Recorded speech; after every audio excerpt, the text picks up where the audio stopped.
Caminos de Santiago del Norte, Irún, 7 a.m. I had just arrived on a red-eye bus from Madrid and headed to a church in order to get a credential as a pilgrim. At 10 a.m., I was going to meet a group of French pilgrims I would be embedded with for the rest of the week. They were arriving on a ferry from Hendaye across the Bidasoa, and we would meet at Hondarribia at the docks. So I decided to walk up to the Sanctuary of Our Lady of Guadalupe in the company of another pilgrim that arrived with me on the bus from Madrid. I was a little confused. I could not find a group of friends because they were at a bar, and I was looking for them at the docks. But then we regrouped and we went up to the Sanctuary of Our Lady of Guadalupe. I, of course, had rushed down a sort of a Via Crucis, beautiful passage full of these granite crosses all the way down. And I made my way to Hondarribia and, sort of using the telephone, "Hey, where are you, Damian? I'm here." And of course, we made our way up again, and here's the route. The view is absolutely magnificent. You can see Hendaye on one side, Hondarribia on the other side, the Bidasoa, and, it's a nice climb. We followed the trail up the mountain, a nice rugged, all rocky trail, and in the woods. Still in the tree line, it was very steep and very, very difficult. But the weather was nice, the sun was out, and we just had to get used to the gear we were carrying that would take us in the Camino for the next 6 days. Once we got to the top, the views were just amazing. The sea was completely calm. The breeze was refreshing, and it was just a 360-degree view of the whole situation. Here's the ridge, and it was a nice straight line. Sea on one side, Pays Basque on the other, and we just had a nice picnic. We found a spot. We had a great, ham, cheese, fruit, bread. These guys brought some butter with them.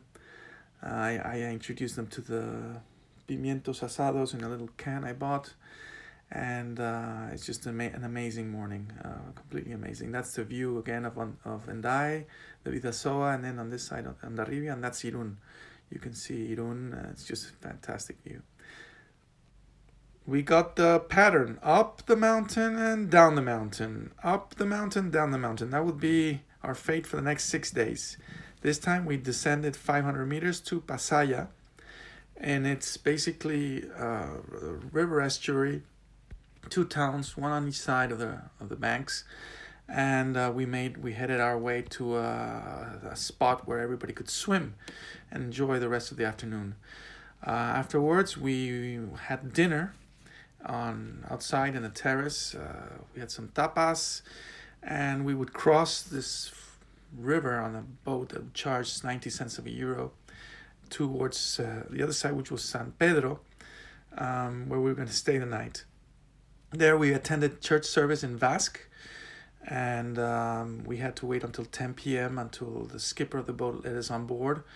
It was a tight fit, bunk beds like a submarine. I decided to camp out on the prow of the boat. I think that was a first. So it was a lot of fun. 31 kilometers I clocked, and that's it. Caminos de Santiago del Norte. I had camped on the bow of a fishing boat in Pasaya. The rest of the pilgrims in my group were below deck in their bunks, the ship covered in dew. We geared up, had a quick breakfast on board, and headed on our second day towards Orio.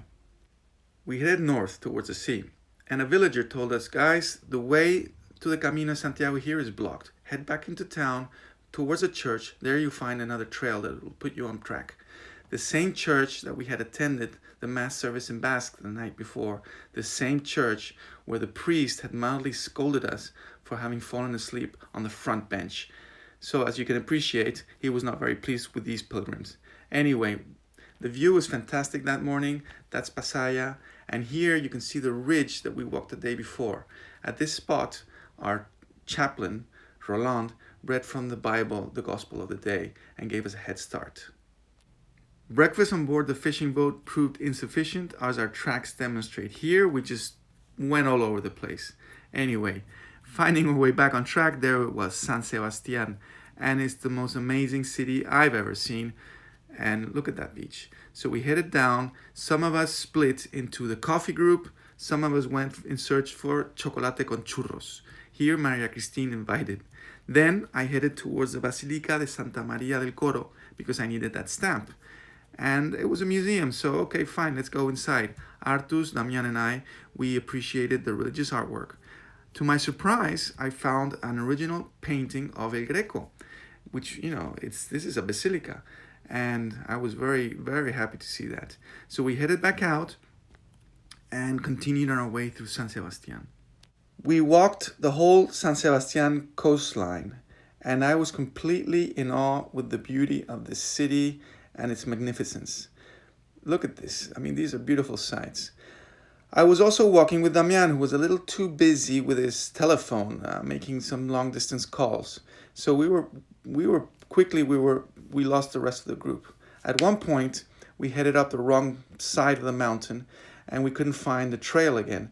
So, after a couple of calls to the group leader, Etienne put us back on track, and we found the yellow indicators of the Camino. Here, we found the group again. They were snacking already on the lunch next to this park where you can see the swimming pool. So they had already eaten. We finished lunch, and we continued walking. Basically, I spent the whole day with Damian walking behind the rest of the group. He would get distracted as well, again, with phone calls, etc. And it was just the long march towards Orio, alone, very slowly, and up and down, up and down. It was a beautiful afternoon. But, Damian is Damian. He was busy. I took some pictures, and we made it to Orio.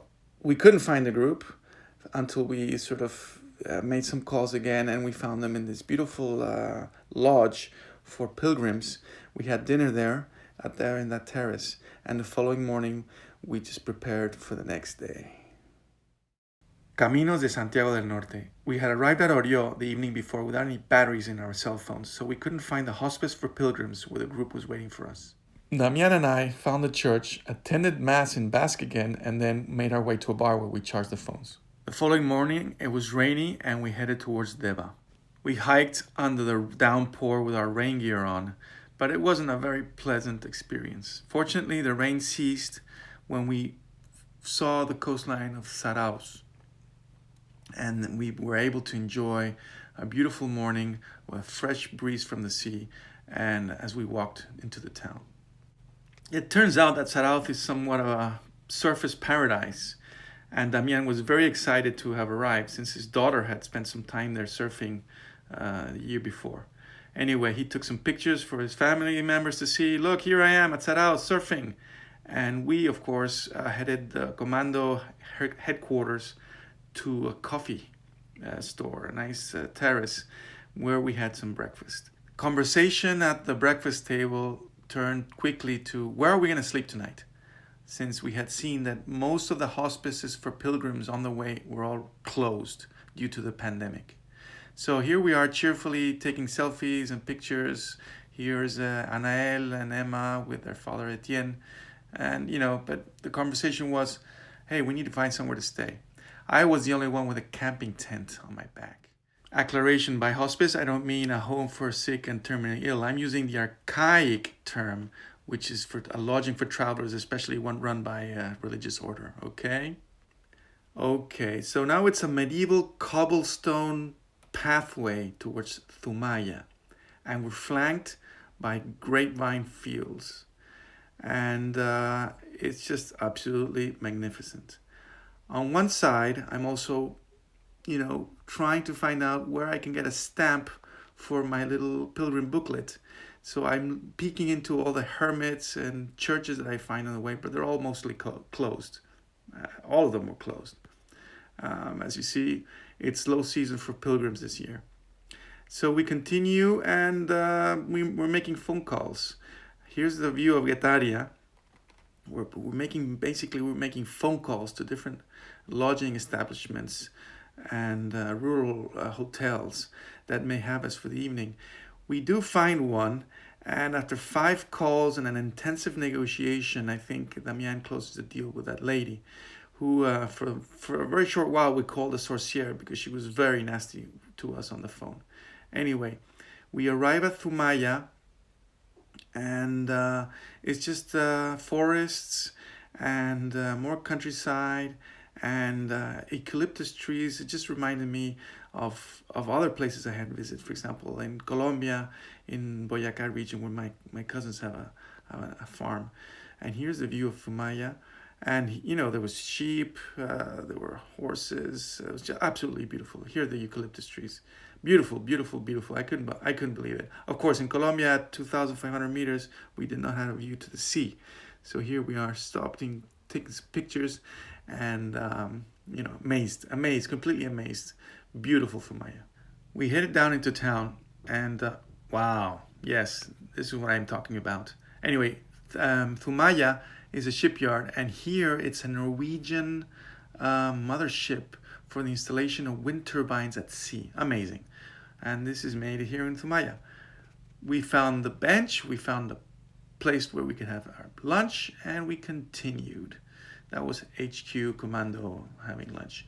So we leave the town of Fumaya, and that church also closed. I checked it, and there was a monastery on the way, also closed. Well, we continue out of town and head towards Deba. By the way, going back to the shipyard, that blue boat is a salmon fishing boat for a Norwegian company also being built. And we did find more pilgrims. Wait, I need to show you this. This is something cool.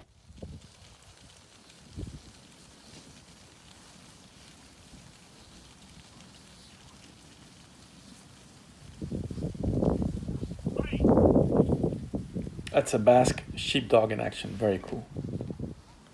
I was able to get my booklet stamped at Itziar. And from there, it was a steep climb and a very steep descent into Deba. At Deba, I went to the supermarket and we bought food. I wanted to make a paella, but I thought, well, they don't have the paella pan. So I bought just rice and chicken and things like this. However, to my surprise, when we finally get to this house, that was really far away, we had I found a paella and a nice stove, and I made chicken poulet au riz au paella. And everybody loved it. To the point that these two girls, they call me up a week or so later. Hey, give me the recipe. We want to do the same thing. And here's Etienne chopping the chicken and doing their poulet au riz au paella. Okay, guys. Happy gang of pilgrims. Photograph taken by Maria Angeles, our host at Urubiche. And yes, we're far away. They're about 15 kilometers. Tunnels, highways, we took a taxi. There were no lodging around. And day 4, we had to find our way back from this beautiful place, Berriatua, to Cenarruza being the monastery where we're going to sleep. And luckily, Maria Angeles' husband offered to take us. He met us here. He drove up on his car here. So he said, guys, just head up the mountain. I'll meet you 30 minutes up. He drove there. I guess he wanted to save some time. And from there on, he walked with his dog, guiding us through this landscape, this logs. You can see the hills have been logged. But then we got into like some light brush, goat paths, and even some forest, and no markers of any type. So this guy, he guided us for 2 hours, 2.5 hours. And thanks to him, we made it back to the Camino de Santiago. Beautiful views. And at this point is where we reached the first Camino de Santiago sign. We finally made it. And of course, there's a beautiful house there. So farewell. I think his name was Miguel, but maybe I'm wrong. But anyway, thanks to him, we made it back to the Camino de Santiago del Norte route. So from here on, the goal was to walk as fast as we could and reach the monastery. Because the monks, we heard the word, they were overwhelmed. Too many people were just arriving and there weren't enough beds. So Commando led the way. Their objective was to secure a couple of beds for the girls, at least 2 or 3, because we had 3 women in our group. And they just left. They started walking as fast as they could and singing. I could hear them singing from the distance.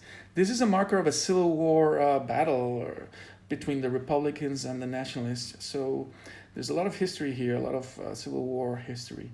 And we reached, finally, as we headed down, we reached this beautiful hermitage of Saint Michael Archangel, which is called San Miguel of, and here's the word, what's it going to say here now?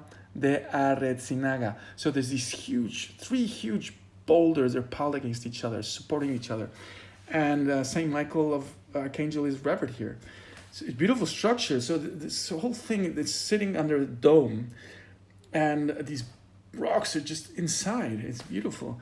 And it's in Marquina. So Marquina is a medieval town on the Camino de Santiago. Here we stopped for lunch. And of course, we found Comando. Comando had right there, and they said, no, we're too tired. So we headed up all together, and finally, here it is, Bolivar. Why Bolivar? Bolivar is special because I'm from Venezuela. There you go. And here's Simon Bolivar. And I love Bolivar. So I stopped there with my friend Damian. And also I think Dian came with us, and we went to the museum. There's a Bolivar museum, and here is the chapel of the Virgin of Coromoto. Can you believe it? And of course, our dictator Gomez, he put up this statue. I wrote a book on Bolivar. You have to find it. It's in Amazon. Burns. I'm the author there. Quinta Jayuya, Juan Mayoral. Find me there, and buy it because it's on Bolivar. Anyway, Monastery of Fenarruza. We arrived there. There are no beds for anyone, and it's packed, and there's people camping outside that had tents, and it was crazy. And so the monks, they were very friendly, and they allowed me to set up camp right next to, because I knew it was going to rain, so I wanted a big wall to protect me from a heavy rainfall and wind. So I camped there, and then we offered, look, we have some food here, we can chip in for whatever, to guys prepare meals. So they made some pasta for everybody. And we got a little bit of pasta for our little group, and we ate it at the foot of the church. We went to church that night. It was beautiful. The monks were singing. It was amazing, beautiful. And of course, here we are celebrating the day, and it's going to be a fantastic. Even it rained. It just didn't stop raining. I was in tent. They slept on floor mats or on carpets or something inside. I slept inside the tent under the rainfall. Anyway, 34 kilometers, great day.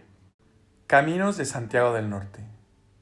It had rained all night, and this was to be our 5th day of pilgrimage. We were headed from El Monasterio de Fenarruza to Guernica. Emma today was on a tight schedule. She had a bus departing Guernica at 4 and another one at 8 from Bilbao towards Toulouse, so the group left early.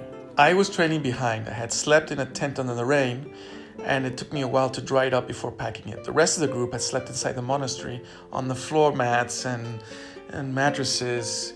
A lot of people had showed up, and there weren't enough beds for everybody. Growing up in Spain made me the expert in the group of Guernica. Bruno, for example, told me, I thought Guernica was in Catalonia. And they weren't really aware of the importance of why Picasso painted the masterpiece of Guernica. We made our way to the Guernica Museum, where we had an intense history lesson. Outside there was a reproduction of the masterpiece by Picasso. And next to that, the Museum of History of the Basque Country was also very interesting, with an exposition of Ernest Hemingway and his relationship to the Pays Basque. Here is Comando Group, proudly only having walked 25 kilometers today. And here's Comando Group High Command. Emma wrote she had arrived well at Bilbao and was on our way to Toulouse. Day 6 and final day of our pilgrimage.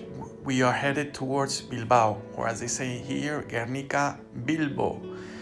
And I had trouble finding my way out of town again. I was a little training behind because the day before, a friend of mine from Venezuela told me, hey, have you seen the Árbol de Guernica? And I said, hey, I haven't. I have to go see it. I don't know the story behind it, but everybody's asking about Árbol de Guernica. So there's the Árbol de Guernica. Also, the previous day, another friend from Venezuela said, hey, have you found the street of Vicente Lecuna in Bolivar? Well, there is no such street in Bolivar. It's just a myth. Anyway, all the stories. We're heading out of Guernica. I finally find the group. They're in a coffee shop waiting for me. And we head into the mountains. It was a very nice hike. The day was clearing up, and it was sunny. So we made good way. But this proved to be the longest walk of the pilgrimage. In total, I think it was something like 40 kilometers, and it was a lot of climbing, up and down, and heading towards Bilbao. So we have a lot of stories of other pilgrims we met on the way. There's this Barney guy, rocket scientist, who was walking alone, and this other French guy who was doing like 50 days already in his pilgrimage, and he was all into this Zen and wonderful Indian culture. So we listened to all his talk. At points, I was left alone, and I followed the footsteps of Roland because in the mud I could distinguish his footsteps. He was wearing these tennis shoes, and it served me a lot because I got lost a lot, and I needed to find his footsteps. Anyway, I don't know why I was treading behind everybody. Maybe distracted, taking pictures, or changing my rain gear, putting it on, taking it off. But we finally made it to this little town where we had our lunch. And well, not really our lunch. There was another coffee break, and we bought the provisions for the lunch. There was a discussion saying, no, we can buy it further up. No, let's buy it now because there's a supermarket here. I don't think that we'll find another supermarket. In fact, we never found another supermarket until we reached Bilbao.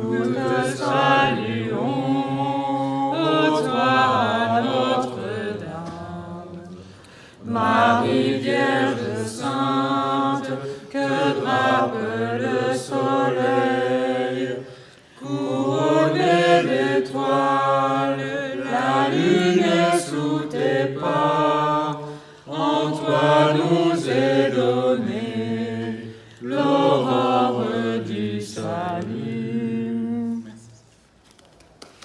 Voilà, Très joli. même Juan a chanté. And yes, there was a lot of singing, especially by the younger members of the group. They were singing all the time. I mean, Camando, when they did this march the day before to get really quickly to the monastery, I was trying to catch up with them, and I could only hear their voices singing all the way. And Emma and Anael would be singing all the time. So there was a lot of singing. It was a very cheerful experience, and we made it to Bilbao. We were all ecstatic, full of joy, super happy, all these positive emotions flowing through us. We had reached our goal of arriving at Bilbao in this stage of our pilgrimage to Santiago de Compostela. And this sense of joyfulness quickly toned down when we realized that Bilbao did not have a single hotel room, a single bed in a diameter on a radius of 50 kilometers. It was amazing, 100% rate of occupancy. Nothing, I mean, we did not expect that. So Damian's friend from Bilbao came to the rescue, and his wife.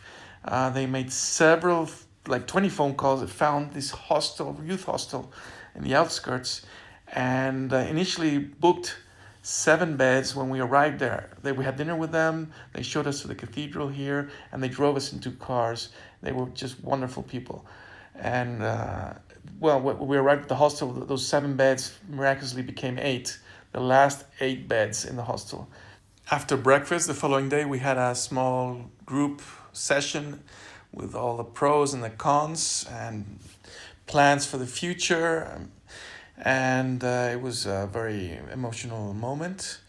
Part of the focus of this pilgrimage was also a lot of interventions led by Etienne and Bruno, and they were very useful. Here we are at the Guggenheim, so just before leaving, we all went together to the museum and we enjoyed the modern art and contemporary art. And here is the, these are the last moments together. We had a great time. Thank you very much, group. It was awesome. Thank you, Marie-Christine. Thank you, Bruno. Thank you, Etienne. Thank you, Emma. Thank you, Anael. Thank you, Roland. Thank you, Artus. Thank you, Damien. It was a privilege for me to participate.